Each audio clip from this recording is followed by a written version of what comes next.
বন্ধুরা, শঙ্করাচার্যকে গঙ্গা স্নানে বাধা, তার সঙ্গীদের উপর পুলিশের ধাক্কাধাক্কি ও লাঠিচার্জ, পালকিতে বসা একজন ধর্মগুরুকে জোর করে নামানোর চেষ্টা, এই ঘটনাই আজ উত্তরপ্রদেশের রাজনীতির কেন্দ্রে।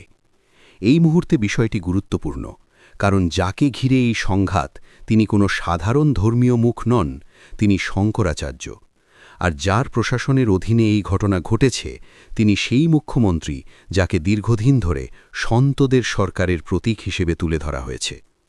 যা ঘটেছে তা আর বিচ্ছিন্ন কোনো প্রশাসনিক ভুল বলে এড়িয়ে যাওয়ার জায়গায় নেই। প্রয়াগরাজে মাঘ মেলার সময় শঙ্করাচার্য স্বামী অভিমুক্তেশ্বরানন্দ সরস্বতীর গঙ্গা স্নানকে কেন্দ্র করে পুলিশের আচরণ থেকেই শুরু। তার পালকিকে আটকানো হয়, বলা হয় পালকি থেকে নেমে হেঁটে যেতে হবে। শঙ্করাচার্য বলেন তিনি ভিড় নিয়ন্ত্রণ ও শৃঙ্খলা বজায় রাখার জন্যই পালকিতে যান, কোনো ভিআইপি সুবিধা নেওয়ার জন্য নয়। তবুও কথা শোনা হয়নি। তার সঙ্গে থাকা সন্ন্যাসী ও শিষ্যদের সঙ্গে ধস্তাধস্তি হয়। অভিযোগ উঠছে লাঠি চালানো হয়েছে, চুল ধরে টানা হয়েছে। এই ঘটনাকে ঘিরেই পরিস্থিতি দ্রুত বিস্ফোরক হয়ে ওঠে। শঙ্করাচার্য অনশন শুরু করেন। ঘোষণা হয় যতক্ষণ না তাকে সম্মানের সঙ্গে স্নান করতে দেওয়া হচ্ছে ততক্ষণ তিনি শুয়ে থাকবেন, অনশন চলবে।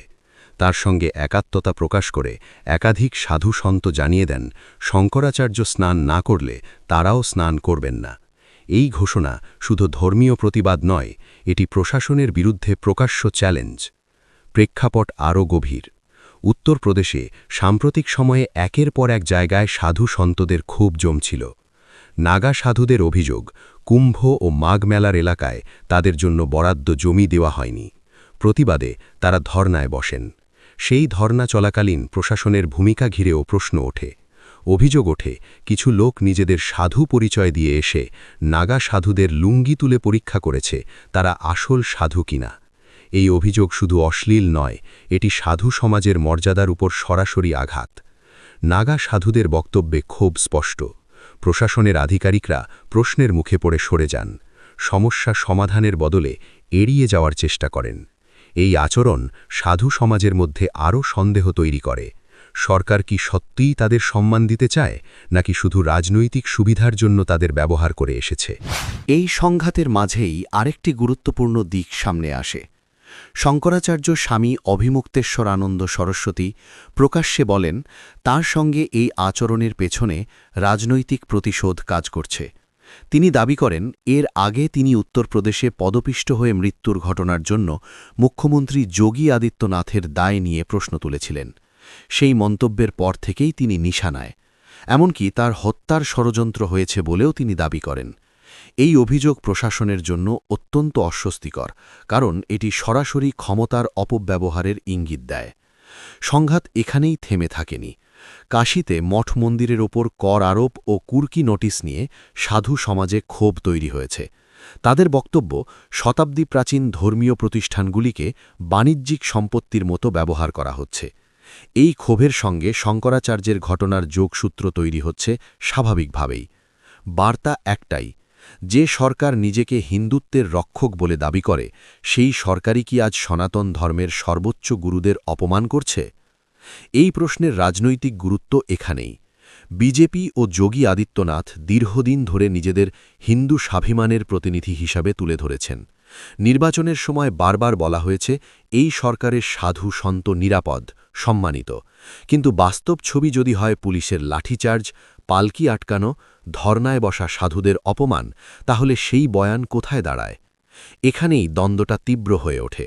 যারা নিয়মিত হিন্দু রাষ্ট্র, হিন্দু জাগরণের কথা বলেন, সেই পরিচিত মুখগুলোর অনেকেই এই ঘটনায় নীরব। যারা অন্য সময়ে সামান্য ইস্যুতেও গলা ফাটান, তারা শঙ্করাচার্যের প্রশ্নে অনুপস্থিত। এই নীরবতা কি কেবল কাকতালীয়, নাকি ক্ষমতার সঙ্গে অস্বস্তিকর সমঝোতার ফল? আরও বিস্তৃতভাবে দেখলে এটি শুধু উত্তরপ্রদেশের সমস্যা নয়, এটি সেই বৃহত্তর প্রবণতার অংশ যেখানে রাষ্ট্র নিজেকে ধর্মের রক্ষক হিসাবে তুলে ধরে, কিন্তু ধর্মীয় নেতৃত্ব যদি ক্ষমতাকে প্রশ্ন করে তখনই সে অসুবিধাজনক হয়ে ওঠে। শঙ্করাচার্য কোনো রাজনৈতিক দলের মুখপাত্র নন, তিনি বিজেপির সমর্থক হিসাবেও পরিচিত নন। তার এই স্বতন্ত্র অবস্থানই কি তাকে ঝুঁকির মুখে ফেলেছে? এদিকে সাধারণ হিন্দু সমাজের মধ্যেও অস্বস্তি বাড়ছে, কারণ প্রশ্নটা এখন শুধুই প্রশাসনিক নয়, এটি আত্মসম্মানের। যদি শঙ্করাচার্যের মতো ব্যক্তিকে প্রকাশ্যে অপমান করা যায়, তাহলে সাধারণ সাধু বা সাধারণ মানুষের নিরাপত্তা কোথায়? এই প্রশ্নই ক্ষোভকে ছড়িয়ে দিচ্ছে। একই সময়ে দেশের অন্য প্রান্তে সংখ্যালঘুদের সঙ্গে আচরণ নিয়ে যে ভিডিওগুলি সামনে আসছে, সেগুলিও এই ক্ষমতার ভাষা নিয়ে প্রশ্ন তোলে। পরিচয় যাচাই, প্রকাশ্যে হেনস্থা, এই সব কিছু মিলিয়ে একটি চিত্র স্পষ্ট হচ্ছে। রাষ্ট্র কি নাগরিকদের রক্ষা করছে, নাকি কিছু গোষ্ঠীকে কার্যত ছাড়পত্র দিচ্ছে? এই সব ঘটনাকে আলাদা আলাদা করে দেখলে ভুল হবে। এগুলো এক সূত্রে বাঁধা: ক্ষমতার দম্ভ, প্রশাসনিক নির্লিপ্ততা এবং প্রশ্নকারীদের প্রতি অসহিষ্ণুতা। যোগী আদিত্যনাথের প্রশাসন এতদিন যে কঠোর শাসনের ভাবমূর্তি তৈরি করেছে, তার ভিতরে এখন ফাটল ধরা পড়ছে। কঠোরতা আর শাসন এক জিনিস নয়। শাসনের মূল হল ন্যায় ও সম্মান। রাজনৈতিক প্রভাব কি হতে পারে? উত্তরপ্রদেশে বিজেপির শক্ত ঘাঁটি এখনও অটুট আছে, কিন্তু এই ধরনের ঘটনা ধীরে ধীরে বিশ্বাস ক্ষয় করে, বিশেষ করে সেই ভোট ব্যাংকে যাদের সামনে সন্তদের সরকার কথাটা বারবার তুলে ধরা হয়েছে। যদি সেই সন্তরাই প্রকাশ্যে রাস্তায় নেমে প্রতিবাদ করেন, তবে সেটি মিছক ধর্মীয় আন্দোলন থাকে না, তার রাজনৈতিক বার্তা হয়ে ওঠে। আরও গুরুত্বপূর্ণ, এই সংঘাত বিজেপির অভ্যন্তরেও অস্বস্তি তৈরি করছে। প্রকাশ্যে কেউ স্বীকার না করলেও শীর্ষ নেতৃত্ব জানে শঙ্করাচার্য ইস্যু অবহেলা করার মতো নয়, কারণ এটি বিরোধীদের হাতে শক্তিশালী অস্ত্র তুলে দিচ্ছে। ইতিমধ্যেই প্রশ্ন উঠছে, যে সরকার সংবিধান, বিচার ব্যবস্থা, ধর্মীয় মর্যাদা সব কিছুকে নিজের রাজনৈতিক প্রয়োজন অনুযায়ী ব্যবহার করে, তারা কি আদৌ সমালোচনা সহ্য করতে পারে? এখানে আরেকটি সূক্ষ্ম দিক আছে। শঙ্করাচার্য নিজেই বলেছেন তিনি ভিআইপি সুবিধা চান না, তিনি মায়ের কোলে ভিআইপি হয়ে যেতে চান না। এই বক্তব্য সরাসরি সেই সংস্কৃতির বিরুদ্ধে যায় যেখানে ক্ষমতার সঙ্গে ঘনিষ্ঠ হলেই বিশেষ সুবিধা মেলে। এই অবস্থান তাকে সাধারণ মানুষের কাছে বিশ্বাসযোগ্য করে তোলে, আর প্রশাসনের কাছে অস্বস্তিকর।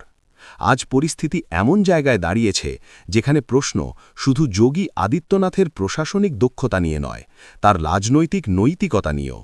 তিনি কি সত্যিই সব ধর্মীয় নেতৃত্বকে সম্মান করেন, নাকি শুধুমাত্র তাদের যারা তার বয়ানের সঙ্গে সুর মেলান?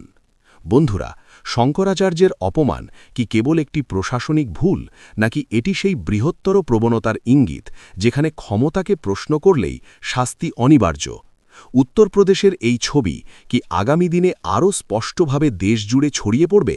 আর সবচেয়ে বড় প্রশ্ন, যে সরকার ধর্ম ও সম্মানের কথা বলে ক্ষমতায় এসেছে, তারা কি সেই সম্মান রক্ষা করতে পারবে, নাকি ক্ষমতার অহংকারেই সব ঢেকে যাবে?